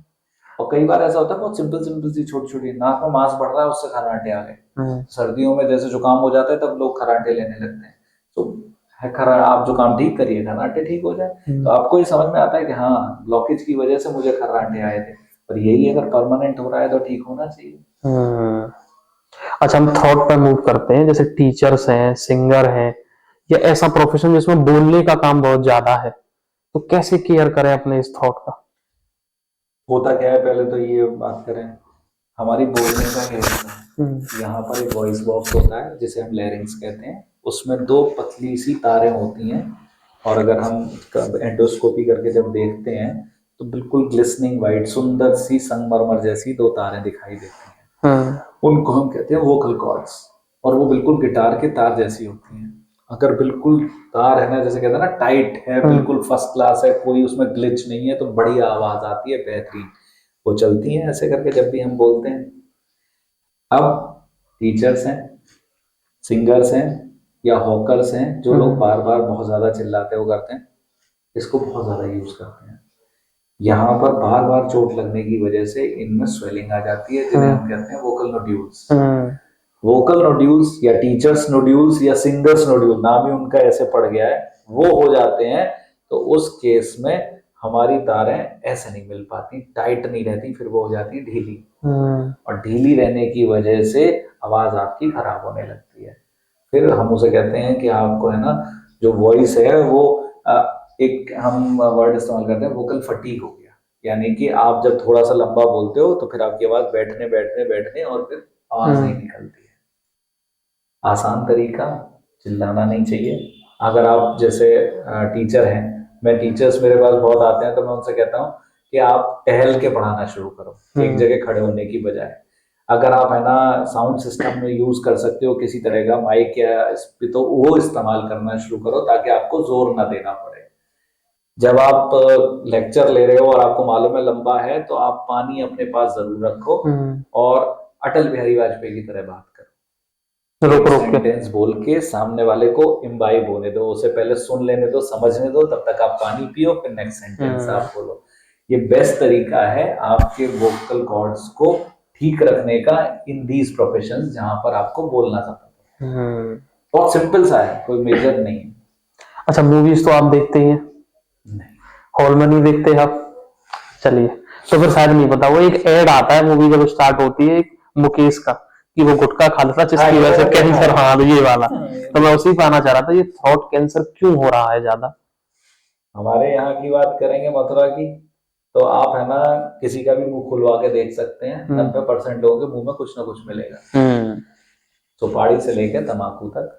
मैं किसी पेशेंट से कहता हूँ कि तंबाकू खाते, तो कहता नहीं तंबाकू नहीं खाता, रजनीगंधा खाता हूँ। किसी से मैं कहूंगा कि गुटखा नहीं खाता, खैनी खाता हूँ। भाई रजनीगंधा, गुटखा, खैनी, तंबाकू, पान मसाला, सादा सुपारी, इवन आपकी जो पैकेट में आई हुई आपकी इलायची भी है, सब भाई भाई है। ये गले को नहीं पता कि क्या है, उसके हिसाब से खराब है, बात खत्म हो जाती है वहीं पे। तो जितनी भाई कोई इलायची पैकेट में दे रहा है तो जाहिर सी बात है कुछ तो डाल रहा होगा, नहीं तो इलायची तो आप परचून की दुकान से क्यों नहीं खरीद लेते हो? इलायची बहुत महंगी आती है, वो 1 रुपए की पैकेट में इलायची आएगी कैसे? आएगी कैसे? सिल्वर पल्स बोलते हैं, सिल्वर तो इतनी महंगी है, तो 1 रुपए में कैसे आ जाएंगे? ये मैं मरीजों को मैंने कहा ये वो चीज है ही नहीं है जो तुम सोच के चल रहे हो कि तुम्हें फायदा करने वाली चीज है या अच्छी चीज है। अगर ऐसा ही होता तो तुम्हें ना इसकी आदत की बजाय जो घर पे इलायची रखी है उसकी आदत डालते। तो वो खराब चीज है, आपको पता है, लेकिन आप लेते हो। और यही है ना सबसे मेजर कारण है हमारे पूरे देश में और मथुरा शहर। वो तो मैंने कुछ वीडियोस में भी देखा है, तो बोलते हैं कि इस पर अगर ये नहीं लिखा है कि कैंसर नहीं होगा तो ये असली नहीं है, वो उससे मानते हो ना कि ये असली है। हाँ बिल्कुल, सच्चाई यही है। और कुछ लोग ये कहते हैं मैं तो सादा खाता हूँ, इससे थोड़ी होता है। भाई क्यों नहीं होता? भाई कुछ तो गड़बड़ है ही है उसमें, अदरवाइज तुम क्यों खा रहे हो? आदत ही क्यों डली? मन क्यों करता है? फीमेल्स जो मंजन आता है तंबाकू वाला, उसको इस्तेमाल करती हैं। हाँ, तो इतने सारे नामों से आता है कि हमें यार हम है ना औरतों से भी पूछते हैं भाई बीड़ी तो नहीं पीती, तंबाकू तो नहीं खाती, सुपारी तो नहीं खाती, या कुछ नहीं है तो मंजन तो नहीं करती। सभी उसी कैटेगरी में आते हैं सारे, सब। तो एनी टाइप ऑफ टोबैको और नॉन टोबैको जिसमें सुपारी तक आती है, इसमें एक बच्चों के चुटकी बच्चों को बहुत पसंद है, बच्चे खाते हैं, वही इसी कैटेगरी में। ये सब कर सकते हैं, कोई हो सकता है पहले करे, कोई हो सकता है बाद में करे, बट ये गारंटीड है कि सब करते हैं। अच्छा, कोविड के बाद आपके पास बहुत सारे ऐसे पेशेंट्स आए होंगे जिनकी स्मेल टेस्ट में, क्योंकि उस टाइम पे उन्हें दिक्कत हुई थी तो आज तक रिकवर नहीं कर पाए। कुछ लोग तो ऐसे केसेस आ रहे हैं अभी तक, वो क्यों है प्रॉब्लम और कैसे रिकवर कर पाएंगे? उसमें ना थोड़ा सा डाइसी सिचुएशन ये है कि अगर इतने टाइम तक रिकवरी नहीं हुई है तो बहुत मुश्किल होता है कि रिकवर करें, हमें मेंटेन ही करना पड़ेगा रादर देन है ना रिकवरी के बारे में सोचने के लिए। कॉज वही हुआ था कि वो वायरस उन नसों में गया था जो है ना हमारा स्मेल सेंस लेती है, और वो नसों को उसने डैमेज किया था। तो वो कुछ लोगों को हुआ, कुछ लोगों को फील हुआ कि उनको हुआ है, साइकोलॉजिकल कंपोनेंट भी थे उनमें कई सारे। और उसके बाद है ना काफी सारे लोग अभी तक आए, 90% पेशेंट और 95% पेशेंट रिकवर कर गए। कुछ 2 से 5% पेशेंट जो है ना रिकवर नहीं करे हैं, उनमें हम है ना मेंटेनेंस में जाते हैं। जैसे मैंने अभी बताया था जल नीति, वो बहुत हेल्प करती है इन सब चीजों में, क्योंकि वो है ना उस एरिया से जैसे कहते हैं ना कि पुरानी लेयर को हटाने का काम करती है ताकि नई लेयर आए तो रिकवरी के चांसेस बेटर हो जाते हैं। रादर देन उनको बहुत ज्यादा मेडिसिन देने के, मैं बहुत सिंपल सिंपल से कि एक्सरसाइज करो, श्वास योगा ब्रीदिंग एक्सरसाइज और जल नीति करो, वो बहुत फायदा करता है। इस मौसम में भाप लेना भी बहुत फायदा करता है। अच्छा, एक टाइम या मतलब कोई भाप लेने का कोई समय है? कोई समय नहीं है, जब भी आपको टाइम मिले। लेने के 2-3 नियम हैं जो मैंने बनाए हैं। एक, नाक से लेनी चाहिए क्योंकि हम नाक से ही ब्रीथ करते हैं प्रॉपरली, सो नाक से ही लेना है, नाक से ही छोड़ना है। दूसरा, बहुत तेज गर्म नहीं होना चाहिए, तो पानी ले रहे हैं हम स्टीम ले रहे हैं, तो उसका तरीका है कि हल्की हल्की सी आनी चाहिए, हमें गर्मी नहीं मॉइस्चर चाहिए उसका। और तीसरा, 1 मिनट या बहुत हुआ तो 2 मिनट, उससे ज्यादा नहीं लेनी है। 10 मिनट तक लेते हैं लोग, उस पे स्टीमर पे मुंह रख लेते हैं अंदर और लाल हो जाते हैं, मतलब इतना कर लेते हैं कि जला लेते हैं। नहीं करना है, उससे कोई फायदा नहीं होगा, जल्दी कोई भी चीज ठीक नहीं होने वाली, ये पक्की बात है। अच्छा, कुछ लोग विक्स भी डालते हैं उसमें, तो वो मैं पर्सनली सजेस्ट नहीं करता। कोई भी चीज जो एरोमेटिक है, जिससे है ना मिंट की, या जैसे विक्स हुआ, जैसे कि है ना जो स्ट्रेप्सिल्स आती हैं, जैसे यहाँ पर है ना एक हरा वाला कैप्सूल बहुत चलता है कि है ना ये डाल लेते हैं हम अपने उसमें, ये सब चीजें है ना मैं अवॉइड करने को बोलता हूँ, क्योंकि ये टेम्परेरीली आपको तो बड़ा अच्छा लगता है, लेकिन अल्टीमेटली वो खुश्की करती हैं और ड्राइनेस करती हैं। अच्छा, छोटे बच्चों में मैंने देखा है, कभी कभी लोगों से बात भी की है, तो वो 1 साल 1.5 साल हो जाते हैं लेकिन बोलने में उन्हें दिक्कत होती है, ये क्या प्रॉब्लम है? देखो, हम कहते हैं कि है ना 1.5 साल तक नहीं बोल रहा है तो टेंशन नहीं लेनी चाहिए, क्योंकि है ना कुछ बच्चों के माइलस्टोन लेट आते हैं। तो कोई अगर बच्चा अदरवाइज एक्टिव है, आपको लग रहा है कि उसकी ग्रोथ बहुत अच्छी हो रही है, बाकी सारी चीजें बहुत अच्छी हैं, सिर्फ बोलने की दिक्कत है, एक बार दिखाना जरूर चाहिए कि कुछ बेसिक प्रॉब्लम्स तो नहीं है, जैसे सुनाई ठीक दे रहा है, कान ठीक है कि नहीं है, गले में कोई और दिक्कत तो नहीं है, टंग टाई जिसको कहते हैं तुतना तो नहीं है। एक बार आप इन सब चीजों से सेटिस्फाई हो जाओ तो फिर आप थोड़ा सा वेट कर सकते हो, आपको जल्दबाजी नहीं करनी चाहिए। कि नहीं ये बच्चा 1 साल में, हमारा एक बच्चा तो है ना 9 महीने में बोलने लगा था, ये तो 1.5 साल का हो गया नहीं बोल रहा है। तो हर बच्चा अलग है। हाँ, चेक कराना जरूरी है कि कुछ बेसिक प्रॉब्लम्स तो नहीं है। अगर वो नहीं है तो हम निश्चिंत हो सकते हैं कि थोड़ा लेट बोलेगा, कोई ऐसा इशू आता नहीं है। फिर बच्चे की अदरवाइज ग्रोथ ठीक होनी चाहिए। अच्छा, छोटे बच्चों को जैसे कोल्ड हुआ तो कभी कभी कान से एक छोटा लिक्विड सा आने लगता है उनके, वही जो हम पे बात कर रहे थे, नाक और कान जुड़े हैं। जुकाम हुआ, जुकाम में बच्चों के केस में जुकाम का पानी कान तक बहुत आसानी से पहुंच जाता है। क्यों? क्योंकि नाक और कान बच्चों के एक ही लेवल में होते हैं। हमारे में कान थोड़ा ऊपर हो जाता है एडल्ट होते होते, तो वो ग्रेविटी की वजह से नाक जो है नीचे आ जाती है। अदरवाइज जो है वो ऑलमोस्ट सेम लेवल पे होते हैं बच्चों के केस में। बच्चे यूजुअली लेटे रहते हैं तो और ज्यादा लेवल सेम रहता है। तो नाक का जुकाम का पानी कान तक जाता है, कान में वो पानी स्वेलिंग कर देता है, और कई बार ज्यादा स्वेलिंग होने पर उस पानी का रिसाव होने लगता है। जैसे मैं पेरेंट्स को समझाने के लिए एक सिंपल है, जैसे हमारी ना ऐसे करके है पर्दा बिल्कुल टाइट, अब है ना जब है ना उस पर जोर पड़ा तो वो झीना हो गया, खिंच गया। तो अब वो उतना टाइट नहीं है, उसमें बीच में गैप आ गया, तो उसमें से पानी का रिसाव हो गया। अब हमने जुकाम ठीक किया, वापस टाइट हो गया। इस चीज को बार बार नहीं होना चाहिए। बच्चे का जुकाम अगर हो रहा है और आपको लग रहा है वो कान तक जा रहा है बार बार, तो आप उसका प्रॉपर इलाज कराओ, चाहे उसमें समय लगे। क्योंकि अगर ये 2-3 बार होगा तो दोनों तीनों बार के बाद ये वापस नहीं जाएगी, बल्कि और खिंचती और खराब होती जाएगी और अल्टीमेटली छेद हो जाएगा। जैसे सीजन में अगर एक बार है तो ऐसा कोई प्रॉब्लम नहीं? 1 बार 2 बार भी चलता है, कोई दिक्कत नहीं। मैं 3-4 दिन के लिए 1 साल में 3-4 बार अगर जुकाम भी होता है तो कोई दिक्कत नहीं है। बट वही जुकाम हर महीने हो रहा है और हर बार जुकाम जो है वो बहुत लंबा खिंचता है, तो प्रॉब्लम को देखा। अच्छा, आपकी पर्सनल लाइफ पे आता हूँ।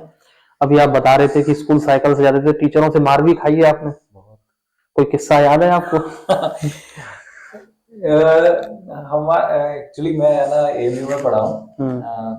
वहाँ पे कुछ टीचर मतलब मेरे सीनियर सारे बहुत मतलब मुझे बहुत पसंद करते रहे हैं। और लेकिन ऐसा होता है ना कि कुछ टीचर किसी को ज्यादा पसंद करते हैं तो है ना वो उससे और ज्यादा परेशान करते हैं, तो ऐसी सिचुएशन आती है। तो हमारे एक बायोलॉजी के टीचर थे, तो उनका ये था कि हमारी क्लास में हम 2 लड़के थे जो सबसे है ना वो थे कि हाँ सारा काम करना है टाइम से और है ना करना है। एक प्रशांत नाम से था, प्रशांत अग्निहोत्री, मुझे अभी याद है। सो वो हम दोनों जैसे ही है ना वहां पहुंचते थे क्लास में, सबसे पहला काम होता था, कहते थे बाहर आ, और उन्होंने है ना एक वो लेके आते थे छड़ी, उससे पहले हाथ पे मारना 4 बार। कारण कोई नहीं होता था, कारण से मतलब भी नहीं होता था, बस उन्हें ये करना है। और आप यकीन मानोगे उन्होंने हमें इतना मारा है कि हम हर पीरियड में हम पिटे हैं, जितने भी, हर रोज एक पीरियड आप लगा लो कितने साल तक। लेकिन है ना हमारे लिए सबसे अच्छे टीचर वही रहे हैं आज तक। मैं आज भी उनको याद करता हूँ और मैं मानता हूँ कि उन्होंने हमें सबसे अच्छे तरीके से पढ़ाया है, क्योंकि जो नॉलेज उनकी थी और जिस तरीके से वो पढ़ाते थे वो आज भी कमांडेबल लगता है मेरे को। तो ये चीजें ऐसा नहीं है। अब जैसे आज की डेट में मैं सुनता हूँ कि बच्चे है ना टीचर मार नहीं सकते, टीचर पीट नहीं सकते, बिल्कुल कुछ हो जाता तो तुरंत पुलिस के पास चले जाते। तो पता नहीं, हो सकता है मैं ये कह सकता हूँ कि शायद टीचर अब वैसे नहीं हो, लेकिन है ना मेरे को लगता है कि इतनी लेवरेज, इतनी छूट टीचर्स को होनी चाहिए, क्योंकि वो भी पेरेंट्स जैसे ही हैं और शायद उससे भी मतलब ज्यादा है। तो अगर वो बच्चों को कुछ कहने कुछ करने के लिए कुछ डांट भी रहे हैं तो मेरे हिसाब से कोई बुरा है। हम तो बहुत पिटे हैं और सच बता रहा हूँ, हमें आज भी मतलब जिनसे भी पिटे हैं उनसे भी हम है ना आज भी कहीं दिख जाते हैं। मतलब मेरे टीचर एक बार है ना ऐसे ही मैं नैती में था पहले, तो वहां आ गए थे दिखाने के लिए, तो मतलब हम अनायास ही होता ना उठ के सीधे पैर छू लिए, तो हम अभी भी वो रिस्पेक्ट है, जबकि ऐसा नहीं है, पीटा बहुत है लेकिन फिर भी वो रहेगा, और शायद ज्यादा ही है। इतना हम शायद अपने पेरेंट्स के लिए ना जितना सोचते हो जितना उनका है ना हमारे मन में आती है। तो पीटने से रेस्पेक्ट की कमी कहीं नहीं लगी मुझे कि है ना उन्होंने कहीं मारा था हमें रेस्पेक्ट कम हो गया। अच्छा, एमबीबीएस के बाद ना बहुत सारे ऑप्शन होते हैं, ये ईएनटी सेलेक्ट करने के पीछे कोई स्पेसिफिक वजह? सर्जन, मुझे सर्जन बनना था। एक्चुअली इसकी कहानी और पहले से शुरू करनी पड़ेगी। नहीं, बिल्कुल सुनाइए। नहीं, ज्यादा लंबी नहीं सुनाऊंगा। मेरा मैं ना बचपन से ही मेरी आदत थी चीजों को खोलने की। घर पे रेडियो था, मैंने खोल दिया। पंखा है अच्छा, मैं छोटा। थोड़ा टोक रहा हूँ आपको। फैमिली बैकग्राउंड आपका डॉक्टर से है या कोई? कोई डॉक्टर नहीं। अच्छा, आप अपनी फैमिली में पहले डॉक्टर हैं? पहला डॉक्टर। अच्छा। कोई डॉक्टर नहीं है मेरी फैमिली में। मेरी फैमिली बहुत सिंपल सी सैलरीड फैमिली रही है। हम्म। तो सारे नौकरी वाले रहे हैं। मतलब सारे में क्या, बाबा हमारे तो उस समय मैंने बाबा को देखा नहीं है हम्म। अपने। पापा जो है वो जॉब में थे हॉस्पिटल में, hmm. But as a non medical post पे। सो वो वहां रहे। और उसके बाद मैं अकेला लड़का हूँ घर पे। मेरी दो सिस्टर्स हैं। तो वो होता है ना घर पे, मेरी आदत थी कि कोई भी चीज जो भी निकली हम्म। उसे खोला, खोल के फिर बंद कर दिया। हम्म। ये खराब हो गई है तो खोल दिया, टीवी खोल दिया। हम्म। और ये है ना उस टाइम पे, मतलब ये भी बड़ी नियामत थी ना, बहुत बड़ी चीज हो जाती हम्म। थी टीवी और ये सब भी। तो डांट भी बहुत पड़ी कि ये तूने खोला कैसे, बंद कैसे करेगा ये वो। तो पेज खोलते बंद करने की आदत थी। तो मन करता था कि कोई भी चीज जो है सामने उसके अंदर देखूं वो कैसे काम करती है। हम्म। तो मैंने कहा था मैं इंजीनियर बनूंगा। तो पापा जो है वो चूंकि मैं इसमें हॉस्पिटल, डिस्ट्रिक्ट हॉस्पिटल में जॉब करते थे as a non medical assistant की पोस्ट पे, एनएमए की पोस्ट होती थी पहले। सो पापा चूंकि उस बैकग्राउंड में थे तो उन्हें डॉक्टर बड़े अच्छे लगते थे कि हम्म। वो डॉक्टर साहब जा रहे हैं, वो डॉक्टर साहब जा रहे हैं, तो मैं अपने लड़के को डॉक्टर बनाऊंगा। लड़का एक ही है। हम्म। तो उन्होंने कहा नहीं डॉक्टर बनेगा। मैंने कहा इंजीनियर बनूंगा। बोले ना डॉक्टर ही बनेगा। हम्म। छोड़ो जाने दो, लड़ने वाली बात तब तो होती नहीं थी। ठीक है। तो तब डॉक्टर बन गए। अब डॉक्टर बने तब मैंने एमबीबीएस करी। उसके बाद समझ में आया कि यार इसमें तो मजा नहीं आएगा, ऐसे कैसे होगा, कुछ तो खोलना है, कुछ करना है, अंदर देखना है कि काम कैसे करती चीजें। तो सर्जन बनूंगा। कम से कम मैं देख तो सकता हूँ कि क्या चीजें कैसे काम करती हैं। तो उस चक्कर में सर्जरी ली। और ईएनटी का ऐसा हुआ कि है ना उस टाइम पर जो सर्जिकल ब्रांच थी उसमें हम, मेरे पास जो सबसे बेस्ट अवेलेबल चॉइस थी वो ईएनटी आ रही थी। तो मैंने कहा ईएनटी ले। सर्जन बनना था। सर्जन बनना ईएनटी उस समय जो ऑप्शन था उस हिसाब से चूज बेस्ट किया। अवेलेबल चॉइस थी। अच्छा, जो न्यू डॉक्टर जो एमबीबीएस में अभी हैं, हमें सुन रहे हैं, उन्हें अगर ईएनटी या सर्जन बनना है तो कोई स्पेसिफिक मैसेज आपकी तरफ से? पहले तो मैं ये कहूंगा कि पहले तो ये फाइनल करें कि आप डॉक्टर बनना चाह रहे हैं कि नहीं। हम्म। क्योंकि आजकल क्या हो गया है कि है ना जबरदस्ती बहुत हो रही है। हाँ, नहीं। तो ये बहुत बड़ी दिक्कत है। क्योंकि मैं आजकल बच्चों को देखता हूँ जो एमबीबीएस में है, उनको भी देखता हूँ, मन नहीं है उनका। अभी करना हुआ भी नहीं था है। महाराष्ट्र में एक केस। वो हाँ। टॉपर था नीट में और उसने सुसाइड कर ली। सुसाइड कर लिया। तो ये बच्चे हैं, उनका मन नहीं है। तो आप है ना, मेरा कहना ये होता है कि शायद है ना आप बीकॉम में सीए बनकर या आईएएस बन के या कुछ और करके इस चीज से बेहतर कर सकते हो तो वो कर लो। क्योंकि यहाँ डेडिकेशन बहुत चाहिए। डॉक्टर जो है वो मतलब बहुत डेडिकेटेड है। आप पर जिम्मेदारी बहुत होती है, प्रेशर बहुत होता है, डेडिकेशन बहुत चाहिए। तो आप जब बनना चाहते हो मन से तो ही आओ। और फिर उसमें सर्जन, सर्जन की ड्यूटी, मैं फिजिशियन की कम नहीं कर रहा हूँ कहीं से, बट सर्जन की ड्यूटी और बढ़ जाती है। क्योंकि सर्जरी एक ऐसी चीज होती है जिसमें है ना, जब मेरा काम सर्जरी करके खत्म नहीं होता। मैंने एक, आप ही एग्जाम्पल ले लो। आप आए हो मेरे पास, बोले डॉक्टर साहब मेरे को ये दिक्कत है। मैंने कहा सर्जरी होगी, क्या आप मान जाओगे? नहीं मानोगे। मुझे आपको एक बार, दो बार, तीन बार, चार बार समझाना पड़ेगा, बताना पड़ेगा कि ये प्रॉब्लम ऐसे ही ठीक होगी। आप हो सकता है और सवाल लेके आओ, मैं उसके जवाब देने पड़ेंगे। आपके घर वाले चार सवाल पूछेंगे, उनके जवाब देने वो पड़ेंगे। कहीं और भी पूछेंगे एक बार। और जगह पूछेंगे। फिर उसके बाद सर्जरी हो गई। सर्जरी होने के बाद भी आपकी है ना काउंसलिंग चलेगी। क्यों? क्योंकि सर्जरी के बाद हमारा काम खत्म नहीं होता, बल्कि यूजुअली शुरू होता है। फॉलो अप चाहिए। मैं अपने किसी भी पेशेंट की सर्जरी, जब तक कि वो मथुरा में रहता नहीं है या मुझे ये वादा नहीं कर लेता है कि मैं फॉलो अप करवाऊंगा पूरे, जब तक आप नहीं कहते हो तब तक मैं सर्जरी नहीं करता। मैं मना कर देता हूँ। मेरे पास दिल्ली से पेशेंट आते हैं, मेरे पास आगरा से आते हैं, मतलब ऐसी जगह बताना जो आसपास के गांव को छोड़ के, जो ऐसी जगह है जहां पर और अच्छे डॉक्टर्स अवेलेबल हैं। मैं उनको मना करता हूँ कि वहीं करा लो, या ये वादा करो कि फॉलो अप आप यहाँ पे करा पाओ। क्योंकि आप अगर है ना प्रॉपरली फॉलो नहीं कर रहे हो तो फिर आपको रिजल्ट नहीं मिलते, और वो आपकी जिम्मेदारी है। एक डॉक्टर की जिम्मेदारी सर्जरी करना भी है, अच्छी सर्जरी करना भी है सर्जन की, और फिर रिजल्ट देना भी है। और उसमें डॉक्टर और पेशेंट का कोऑर्डिनेशन कितना अच्छा है वो बहुत डिपेंड करता है। तो ये तो है ना, इसीलिए मैं सबसे बोलता हूँ जितने भी मुझे जूनियर मिलते हैं कि पहले डेडिकेशन देख लो, है तो फिर आप है ना सर्जरी में आओ, अदरवाइज एमबीबीएस कर लिए तो फिजिशियन कर सकते हो, डेडिकेशन उसमें भी चाहिए बट सर्जन जैसी वाली चीज नहीं रहती। और अदरवाइज एमबीबीएस के बाद आप आईएएस कर लो, और भी बहुत सारी चीजें हैं जो कर सकते हैं, क्योंकि जिसमें इंटरेस्ट हो वही काम करे, वही करना चाहिए। किसी ने थोप दिया है वो काम ना करे, जिसे डेडिकेटेडली आप कर सकते हो, जैसे मन से, सिर्फ इसलिए नहीं कि जिसमें मजा आता हो। हाँ, ये नहीं होना चाहिए कि लगता है लोग अरे डॉक्टर के पास पैसा बहुत होगा जी। नहीं, ये तो एक मिथ है, मुझे लगता है कि डॉक्टर्स की लाइफ बड़ी रॉयल होती है। अब आप देख लो ना, हम सुबह 9 बजे से 6 बजे तक काम करते हैं, और आप किसी दिन हिसाब लगाने बैठेंगे ना तो आप समझोगे कि है ना ये शायद जो एक हमारा जनरल स्टोर चला रहा है ना उससे आधा पैसा कमा के लेके जाते हैं। क्योंकि खर्चे भी है ना आपके पास, इतना सारा आपको रखने हैं, लोग रखने हैं, हमारे इंस्ट्रूमेंट इक्विपमेंट्स। मेरे पास आज की डेट में, इस शहर की तो मैं बात कर सकता हूँ, मेरे पास ऐसी कोई मशीन नहीं है ईएनटी रिलेटेड जो नहीं है। मैंने डिब्राइडर खरीदा, कॉबलेटर खरीदा, लेजर, मतलब सब कुछ मैंने खरीदा अपना पर्सनल, क्योंकि मैं दिल्ली में वो यूज करता था तो मुझे ये लगता था यहाँ भी मैं वही यूज करूंगा।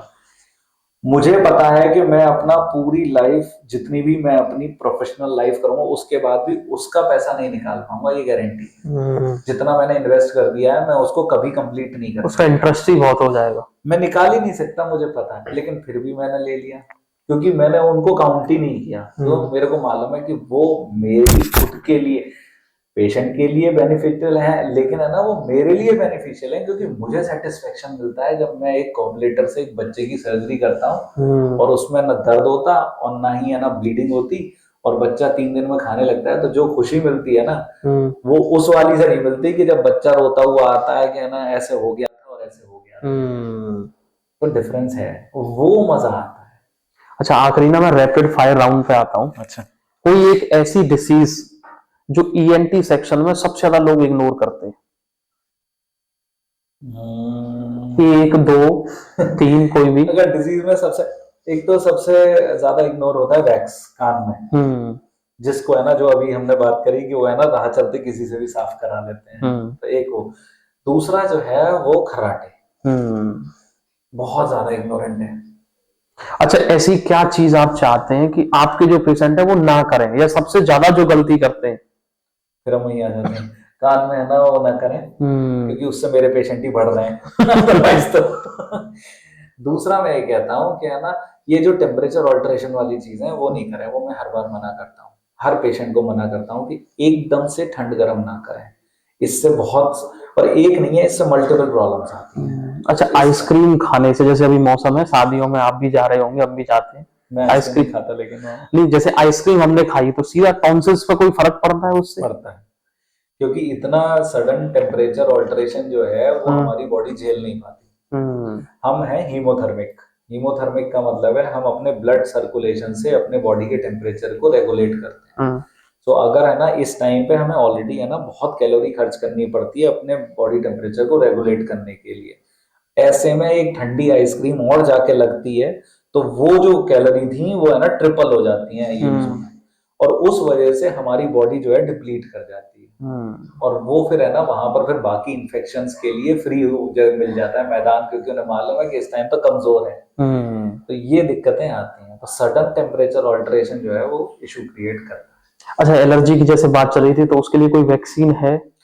एलर्जी के लिए वैक्सीन एक्चुअली में है, लेकिन है ना उसके 2 तरीके हैं। एक हम थोड़ा सा, मैं थोड़ा सा रैपिड फायर को थोड़ा इलेबोरेट कर रहा हूँ। 2 तरीके की एलर्जी की बात करें तो वायरल इन्फेक्शन, जो वायरल फ्लू जिसको हम कहते हैं, उसके वैक्सीन आती है, बट है ना वो बहुत ज्यादा फंक्शनल नहीं होती। वजह उसकी ये है कि वो वायरस जो पिछला आया था उसकी वैक्सीन बनती है, तो हर साल जो वायरस, पिछले वायरस की वैक्सीन बनती है, वायरस नया होता है, तो उस पर उतना ज्यादा काम करती नहीं। उसे ना भी लगवाए तो कोई प्रॉब्लम नहीं, वो आम पब्लिक के लिए होती ही नहीं है। वो होती है डॉक्टर्स के लिए जो इनका एक्सपोजर बहुत ज्यादा है, या फिर ओल्ड एज के लिए जिनकी इम्यूनिटी बहुत कम है।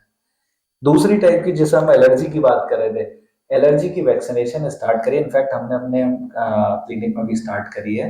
वो वैक्सीन वैसे बनती है कि जैसे आपको हमें ना पर्टिकुलर किसी चीज से एलर्जी है, जैसे डस्ट माइट से एलर्जी है, पनीर से एलर्जी है, किसी चीज से, तो उस पर्टिकुलर चीज के लिए वैक्सीन बन जाती है, और वो वैक्सीन आप है ना कुछ महीनों तक इस्तेमाल करते हो, ओरली होती है मुंह से लेने की, उससे आपके अंदर उस चीज के लिए इम्यूनिटी बन जाती है, तो आप फिर उस चीज के लिए एलर्जिक नहीं रहते। ये टाइप की वैक्सीन काम करती हैं, but they are slow acting, धीरे धीरे काम करती हैं और टाइम लगता है। अच्छा, वैसे मुझे पूछना नहीं चाहिए पर फिर भी क्या कॉस्ट, एक एवरेजन कॉस्ट पड़ेगी इसकी? एवरेजन कॉस्ट जो है वो डिपेंड करता है कि किस टाइप से आ रही है, किस से आ रही है। जैसे कोई एक एग्जांपल से हाँ, ऑन समझाया। एन एवरेज जैसे है ना, हमने अभी कहा डस्ट माइट से एलर्जी है, तो उसकी वैक्सीन जो है करीब 5 महीने का जो कोर्स आता है उसका इनिशियल, वो 3,000 रुपए का बनता है, और फिर उसके बाद नेक्स्ट जो आता है कोर्स वो भी इतने का ही बनता है। तो इस तरीके से 3 से 5 के बीच में लगभग हो जाएगा ज्यादातर केसेस के लिए। डिपेंड करता है वही कितनी, अगर आपकी 3 से एलर्जी आई तो आपको इसे 3 से मल्टीप्लाई करना होगा। अच्छा, 9,000 हो जाएंगे। 9,000 हो जाएंगे, बट ये पूरा 5 महीने का कोर्स है, तो बहुत कॉस्टली नहीं है। मतलब 9,000 जो है वो 5 महीने की कॉस्ट पड़ेगी, पूरे 5 महीने की कॉस्ट पड़ेगी, तो कॉस्टली नहीं है सच।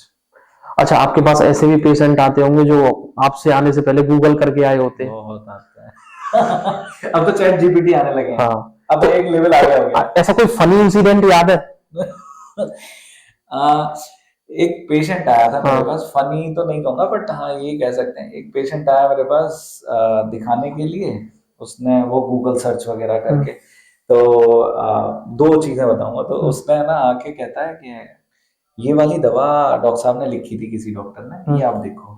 मैंने कहा हाँ ठीक है, दवा ये तो है ना उसके लिए इस्तेमाल होती है, आप इसी को ले लो। मैं तो अक्सर कहता हूँ कि आप ये ले रहे हो, इसी को कंटिन्यू कर लो, इसके साथ में ये दवा दे। बोले दवा सही है? हाँ दवा तो ठीक है। बोले नहीं, इसमें है ना मैंने इसे देखा था, और ये दवा तो जो है ये पैरों के लिए इस्तेमाल होती है, घुटने के लिए। मैंने कहा देखा था? तो बोले मैंने गूगल पे देखा था।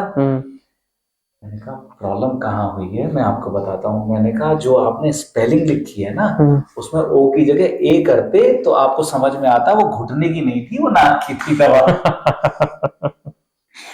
उन्होंने स्पेलिंग जो है गलत उस पर डाल दी, उतना दिखा नहीं, उन्हें उसमें अंदाजा नहीं हुआ, उन्होंने ए और ओ में ज्यादा फर्क भी नहीं पड़ता है, और उन्होंने है ना तुरंत देखा, आजकल जो नाम हो गए हैं वो बहुत सिमिलर से हैं। अब वो घुटने की दवा हो गई दर्द की। अब वो बोले कि ये तो घुटने की दवा है, मुझे डॉक्टर ने गलत दवा दी है। बताइए, आप डॉक्टर होके गलत दवाएं दे देते हो, और आप मतलब उसने अच्छा खासा पूरी कहानी मुझे सुना दी थी पहले, जिसको भी दिखा रहा था वो XYZ को, कि डॉक्टर गलत देते हैं। और फिर है ना पता चलता है कि अब जब मैंने उसे उसकी कमी बताई तो चुप हो गया। बोला अच्छा, मैंने इसीलिए गूगल नहीं करना चाहिए। एक पेशेंट आया मेरे पास चैट जीपीटी को पे देख के, उसने मुझे, मतलब एक लड़का ही था, उसने मेरे से कहा कि मैं आपके पास इसलिए दिखाने के आया क्योंकि है ना गूगल पे जो आपकी फोटो पड़ी है वो मुझे बहुत अच्छी लगी। तो मैंने कहा अच्छा, तो बोला हाँ मैंने सारे ENT को देखा, उसमें आप सबसे स्मार्ट लगे। मैंने कहा सबसे हैंडसम लगे आप। हाँ। लड़का था, लेकिन उसने कहा कि है ना आप सबसे स्मार्ट लगे, इसीलिए है ना मैं आपको दिखाने के लिए आया। मैंने कहा चलो यार, मैंने कहा वजह कोई भी हो, आए तो दिखाने के लिए। अच्छा, ये जो मेरा क्वेश्चन है ये मैंने बहुत सारे डॉक्टर्स के साथ किया पर पूछा किसी से नहीं है, ये जो आप लोग राइटिंग लिखते हो ये आपकी हो जाती है या आप जानबूझ के ऐसी लिखते हैं? मेरे से कहोगे आप तो मेरी राइटिंग बहुत अच्छी है, क्योंकि आप लेक्चर लेते हैं यूनिवर्सिटी में। नहीं, अदरवाइज मेरी शुरू से अच्छी है। मेरे को राइटिंग पे है ना कई बार प्राइज मिल चुका है, तो मेरी राइटिंग, आप एक्सेप्शनल केस हैं इसमें। मेरी राइटिंग शुरू से अच्छी है। दूसरा, हमारी क्लिनिक पे हम है ना प्रिंटेड देते हैं, तो राइटिंग का इशू खत्म हो जाता है। हर कोई पढ़ सकता है। हर कोई पढ़ सकता है। इनफैक्ट है ना हम है ना, मैं कोशिश करता हूँ कि उसमें उनका कंटेंट भी हो, ताकि है ना अगर इनकेस उस नाम से दवा ना हो तो कंटेंट वाइज पेशेंट ढूंढ के ले सके, ताकि उसे कोई प्रॉब्लम ना हो। तो मेरे हर पर्चे पे दवा का नाम प्रिंटेड और उसके नीचे उसके कंटेंट सॉल्ट जो है वो भी लिखा होता है हर पर्चे पे। ये तो मैंने पहली बार ही सुन रहा हूँ किसी से, ज्यादातर तो कंपनी में ही लिखते हैं। खरीदा है पैसों से सिर्फ इसी वजह से कि मैं ना पेशेंट को प्रिंटेड दे सकूं, ताकि एक तो रिकॉर्ड हमारे पास रहता है। मेरे पास पूरा 5 साल का पेशेंट का अपना रिकॉर्ड है। मेरे पास 3-3, 4-4 साल पुराने पेशेंट आते हैं बिना पर्चा लिए, तो भी मैं बता देता हूँ कि तुम मेरे पास 600 दिन पहले दिखाने आए थे इस परेशानी से। मरीज को भी अच्छा लगता है। आपको याद है डॉक्टर साहब? मैंने याद नहीं लिखा। तो ये है, बट अदरवाइज मुझे लगता है कि इसका रीजन शुरुआत वहीं से हुई कि पेशेंट बहुत ज्यादा होते हैं तो उस टाइम पर आप लिखने में स्क्रिबल करना लगते हो, फिर आप है ना जल्दबाजी में लिखते हो तो आप बस लिखना शुरू कर देते हो, क्योंकि डॉक्टर सब जो हैं आप देखो ना, भीड़ जब होती है डॉक्टर्स के पास तो वो जल्दी जल्दी लिख रहा होता है, उनको सबसे कम समय शायद पर्चा लिखने में ही लगता है। मरीज को देखना भी है, बात भी करनी है, समझाना भी है, तो इसमें टाइम जाता है, तो उसके बाद पर्चा लिखने का टाइम तो उसके पास 10 सेकंड का होता है। गवर्नमेंट हॉस्पिटल्स में जाओ तो लाइन लगी होती है, तो वहां फिर है ना राइटिंग शायद तो उसके लिए सबसे कम वाली चीज, लीस्ट ऑफ बॉदरेशन है कि इसको तो मिनिमम रखो, जो होगा समझ ही लेगा, जो मेडिसिन देगा समझ लेगा। अच्छा, मेरा आखिरी सवाल था कि घर में ऐसे क्या क्या चेंजेस करें या लाइफ स्टाइल में क्या चेंजेस करें कि ईएनटी के पास कम जाना पड़े? नुकसान वाला सवाल। सबसे पहली बात, जो मैं जनरलाइज पैकेज बताने की कोशिश करूंगा कि जो मैं सबसे कहता हूं बच्चों से लेके बड़ों तक के लिए, एक तो है ना, एक टाइम ऐसा फिक्स करें जिसमें सारे फैमिली वाले बैठ के योगा कर सकें। एक तो अकेले नहीं होता, टाइम कोई भी हो। देखो मैं ये कहता हूँ ना करने से अच्छा है कभी भी करो, ठीक है। अब मैं ये कहता हूँ सुबह करो, कोई नहीं कर रहा तो इससे अच्छा है आप लोगों के पास टाइम नहीं है। मैं तो बच्चों से ये कहता हूँ बेड पे बैठ के करो, रात को सोते टाइम, कोई इशू नहीं है, कर तो रहे हो। तो एक टाइम ऐसा सेट करें जब है ना सारे फैमिली वाले एक साथ बैठ के, मेरे लिए ब्रीदिंग एक्सरसाइज, बाकी और भी करें लेकिन ब्रीदिंग एक्सरसाइज आधा घंटे की जरूर करें। दूसरा, खास तौर पर बच्चों के लिए और बड़ों के लिए भी जॉगिंग या वॉकिंग जैसा जरूर रखें अपने टाइम में, कि आधा घंटे की हमें वॉकिंग जॉगिंग, बच्चों को तो मैं कहता हूँ रनिंग, साइकिलिंग, स्विमिंग, जो अच्छा लगे, स्किपिंग, मतलब कार्डियो, किसी भी तरह की कार्डियो एक्सरसाइज जरूर करें। तीसरा, हाइड्रेशन मेंटेन करें। अगर है ना डॉक्टर से किसी किडनी पेशेंट या हार्ट पेशेंट ने किसी को मना कर रखा है पानी ज्यादा लेने को, उनको छोड़ दें, तो बाकी सबको पर्टिकुलर अमाउंट ऑफ पानी अलग अलग एज के साथ, अलग अलग लोगों के हिसाब से वो पीना ही चाहिए। आपको लगता है ठंडे में ठंडा लग रहा है तो हल्का सा ल्यूकवार्म कर लो, गर्म पानी नहीं, ठंडा पानी नहीं, ताजी पानी, लेकिन हाइड्रेशन मेंटेन करना बहुत जरूरी है। चौथा, 4 मील जरूर लें, चाहे वो हल्के हों, आप ब्रेकफास्ट हैवी कर लो, लंच थोड़ा हल्का, शाम का स्नैक जिसमें मैं यूजुअली फलों के लिए कहता हूँ कि फ्रूट्स लेने चाहिए, और रात का डिनर जिसमें आप बिल्कुल लाइट कुछ चीजें लो। और ये शुरुआत से, मैं ये नहीं कह रहा कि ना ये बच्चों से लेकर बड़ों तक सबको यही फॉलो करना चाहिए, यही तरीका वो करना चाहिए। तो ये कुछ चीजें ऐसी है ना जो आप घर पे कर सकते हो, बेसिक चीजें हैं, सिंपल चीजें हैं। इससे मेरे पास क्या, किसी भी डॉक्टर के पास जाने के लिए एटलीस्ट है ना साल की 2-4 विजिट तो बची जाए, कम ही हो जाएगी, पक्की बात है, ये तो पक्का है, इतना सा करना है। Thank you so much sir, बड़ा अच्छा लगा आपसे बात करके, और जो आपने बताया शायद हमारे व्यूअर्स को उसके बारे में जानकारी नहीं होगी। हाँ चलो, मैं तो कहता हूँ देखो इस बहाने से कुछ चीजें है ना, अगर थोड़ी सी भी अवेयरनेस हम फैला सकते हैं ना, जैसे आप इतना कर रहे हो इन सब चीजों के लिए, उससे एटलीस्ट ये हो गया ना एक अवेयर, क्योंकि मथुरा ना अभी डेवलपिंग वाली कंडीशन में, जैसे इंडिया कहता है ना डेवलपिंग वो हो रही है इकोनॉमी, ऐसी मथुरा डेवलपिंग स्टेज में है। तो ऐसे में अवेयरनेस की बहुत जरूरत है ताकि डायरेक्शन सही जाए। तो यहीं पर अवेयरनेस नहीं होगी तो डायरेक्शन खराब होते हैं, तो वो डायरेक्शन सही जाने के लिए आप लोगों को तो वाकई में योगदान है। Thank you so much sir. आप लोग देखते रहिए समाचार 24। मैं फिर मिलूंगा एक और स्पेशल शो में एक और स्पेशल गेस्ट के साथ, तब तक के लिए नमस्कार।